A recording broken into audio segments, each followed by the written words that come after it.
Grammar की दुनिया में स्वागत है आपका। हम आज लेकर के आए हैं कुछ ऐसे ग्रामर के रूल्स जो आपको अक्सर उलझा देते हैं, क्योंकि दुनिया है ही बड़ी अजीबोगरीब।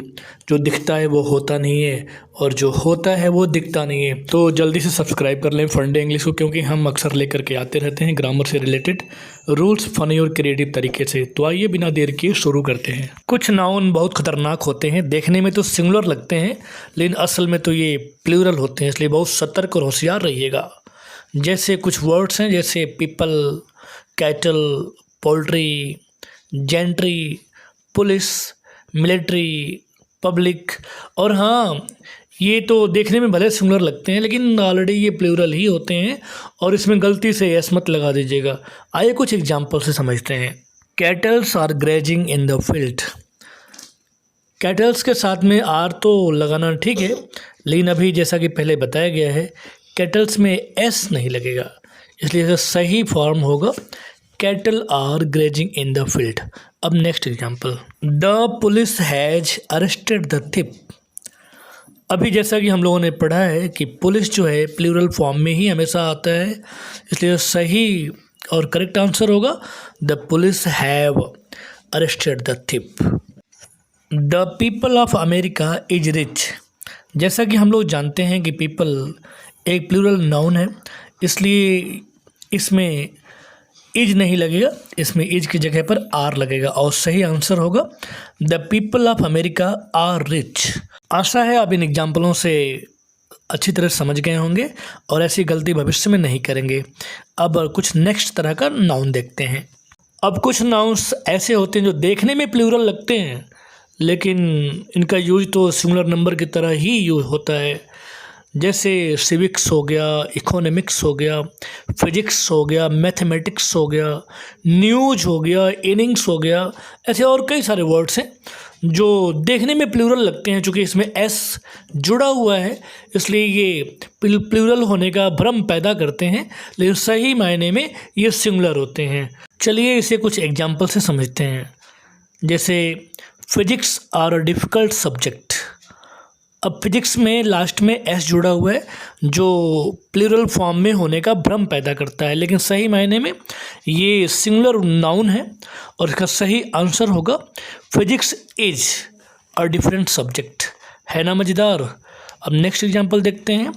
The news of he death are not true. News जैसा कि अभी बताया हमने, न्यूज में भी ऑलरेडी यस जुड़ा हुआ है जो प्लूरल होने का भ्रम पैदा करता है, लेकिन ये है सिंगुलर, तो सही और करेक्ट आंसर होगा the news of a death is not true. एक और एग्जांपल देखते हैं। Gymnastics are good for health. Gymnastic में भी लास्ट में एस लगा हुआ है जो प्लूरल नाउन होने का भ्रम पैदा करता है, लेकिन सही मायने में ये सिंगुलर नाउन है और यहाँ पर जिम्नास्टिक्स के साथ में आर नहीं लगेगा। सही और करेक्ट आंसर होगा gymnastics is good for health. है ना कमाल की जानकारी। इसके बाद वाला रूल तो इतना खतरनाक है कि ओ भाई साहब क्या बताएं आपको, इसलिए आपसे रिक्वेस्ट है ग्रामर के रूल्स को आसान भाषा में समझने के लिए इस चैनल को ज़रूर सब्सक्राइब कर लें और अपने दोस्तों में शेयर करना ना भूलें। अब आइए नेक्स्ट रूल देखते हैं। कुछ नाउन्स ऐसे होते हैं जिसका प्लूरल फॉर्म तो कभी होता ही नहीं है, मतलब ये है कि ये हमेशा सिंगुलर फॉर्म में ही यूज होते हैं। जैसे scenery, furniture, hair, bread, advice, information, luggage, poetry, machinery, alphabet. बहुत सारे ऐसे और भी वर्ड्स हैं जिसका प्लूरल फॉर्म कभी होता नहीं है। हाँ, कुछ कंडीशन में हम इसे प्लूरल बना सकते हैं, उसका डिस्कशन हम बाद में करेंगे। पहले आइए एग्जांपल से समझते हैं। जैसे the sceneries of Kashmir are beautiful. अभी सेंटेंस में सीनरी जो सिंगुलर नाउन है इसके साथ में आर प्लूरल वर्ब नहीं आ सकता है, इसलिए इसका सही और करेक्ट आंसर होगा the scenery of Kashmir is beautiful. और भी एग्जांपल्स देखते हैं। The old furnitures were disposed of.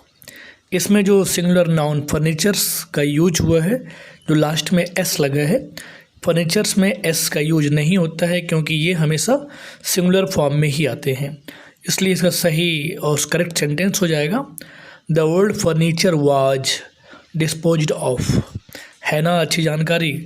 एक एग्जाम्पल और समझते हैं। His hairs have turn grey, मतलब कि उसके बाल सफ़ेद हो गए।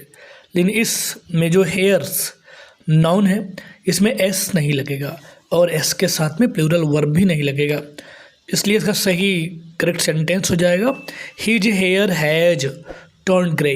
आशा है आपको ये एग्जाम्पल समझ में आए होंगे। अब सिंगुलर नाउन को प्लूरल में कैसे बदलते हैं इसे देखते हैं। जैसे अगर फर्नीचर सिंगुलर नाउन है, इसे प्लूरल में बदलना है तो इसे हम यूज कर सकते हैं आर्टिकल्स ऑफ फर्नीचर।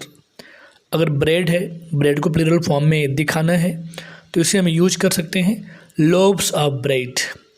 किसी को सलाह देना है, एडवाइस देना है तो इसको प्लूरल फॉर्म में सेंटेंस बनाने के लिए हम लिख सकते हैं पीसेज ऑफ एडवाइस। ऐसे कई सारे और वर्ड्स लगा करके हम इन सिंगुलर फॉर्म को प्लूरल फॉर्म में बदल सकते हैं। अब नेक्स्ट रूल देखते हैं। अभी हम लोग ऐसे नाउन्स के बारे में पढ़ रहे थे जो हमेशा सिंगुलर फॉर्म में ही यूज होते हैं।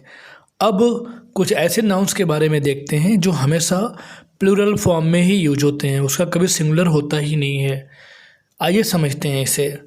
जैसे स्पेक्टिकल्स चश्मा, सीजर्स कैंची, टोंग्स चिमटा, आर्म्स भीख, रिचेज धन, ट्राउजर्स पजामा, थैंक्स। ऐसे कई सारे वर्ड्स हैं जो हमेशा प्लूरल फॉर्म में ही यूज होते हैं। अब इसे एग्जाम्पल से समझते हैं। Her spectacles are beautiful. दूसरा एग्जाम्पल है my scissors are very sharp. Number 3 riches have wings. He trousers were very dirty. इसमें जितने नाउन्स यूज हुए हैं सारे के सारे प्लूरल हैं, इसलिए इनके साथ में वर्ब भी प्लूरल फॉर्म में यूज हुआ है। आशा है आपको ये गिरगिट की तरह रंग बदलने वाले कई सारे नियम समझ में आए होंगे। अब इसके बाद नेक्स्ट रूल देखते हैं। अब हम कुछ ऐसे नाउन्स को देखते हैं जिसके सिंगुलर और प्लूरल दोनों एक समान ही रहते हैं, मतलब कि दोनों के रूप में कोई परिवर्तन नहीं होता है। जैसे शिप, डियर, स्वाइन और भी कई सारे वर्ड्स हैं। अब इसे समझते हैं एग्जाम्पल से। जैसे example number 1 the ship is grazing. यहाँ पे जो वर्ब लगा है इज, यहाँ पे शो करता है कि यहाँ पर एक ही शिप है। अगर कुछ ये ऐसे होता many sheep are grazing in the field. Sheep जो सिंगुलर और प्लूरल दोनों एक ही फॉर्म में है, लेकिन मैनी शिप यहाँ पर यह दिखाता है कि यहाँ पे ढेर सारी भेड़ें हैं जो किसी फील्ड में चर रही हैं। अगला एग्जाम्पल है the deer was running in the forest. अब यहाँ जो हेल्पिंग वर्ब वाज यूज हुआ है ये शो करता है कि यहाँ पर एक ही हिरन है। और example the deer are sitting in the field. इसमें जो हेल्पिंग वर्ब आर यूज हुआ है ये शो करता है कि यहाँ पर ढेर सारे हिरन हैं। उम्मीद है आपको ये नियम काफ़ी अच्छे से समझ में आ गए होंगे। अब इसके बाद एक और आखिरी रूल्स देखते हैं। कुछ वर्ड्स जैसे 100, 1000, डजन, ये कुछ ऐसे वर्ड्स हैं यदि इनके ठीक पहले कोई नंबर या संख्या आती है तो हम इसमें 100, 1000 और डजन में एस नहीं लगाते हैं। लेकिन यदि कोई नंबर या संख्या नहीं आती है तो इन्हें हम प्लूरल बनाने के लिए इसमें हम एस जोड़ देते हैं और उसके ठीक बाद ओ एफ ऑफ का प्रयोग करते हैं, जिसे हम एग्जाम्पल से समझेंगे। तो आइए देखते हैं example. I bought 3 dozen mangoes. देखिए डजन के ठीक पहले इसमें 3 एक नंबर है, इसलिए डजन में एस नहीं जुड़ा है। दूसरा एग्जाम्पल है my father gave me 500 rupees. अब 100 के ठीक पहले देखिए 5 जो एक नंबर है, इसलिए 100 में एस नहीं जुड़ा है। अब कुछ ऐसे एग्जाम्पल्स देखते हैं जिसमें हम इसको प्लूरल बनाया गया है। जैसे hundreds of rupees were spent, मतलब कि सैकड़ों रुपए खर्च हो गए। Thousands of persons gathered there. Thousands में एस जोड़ दिया गया है इसे प्लूरल बनाने के लिए और ठीक बाद ऑफ का प्रयोग हुआ है। Dozens of seats are vacant. इसके ठीक पहले कोई नंबर ना होने की वजह से डजन में एस जोड़ दिया गया है उसके ठीक बाद ऑफ लग गया है। आशा है कि आपको ये सारे नियम बखूबी समझ में आ गए होंगे। तो ऐसे ही ग्रामर से रिलेटेड अपडेट्स पाने के लिए इस चैनल को ज़रूर सब्सक्राइब और शेयर करें। धन्यवाद।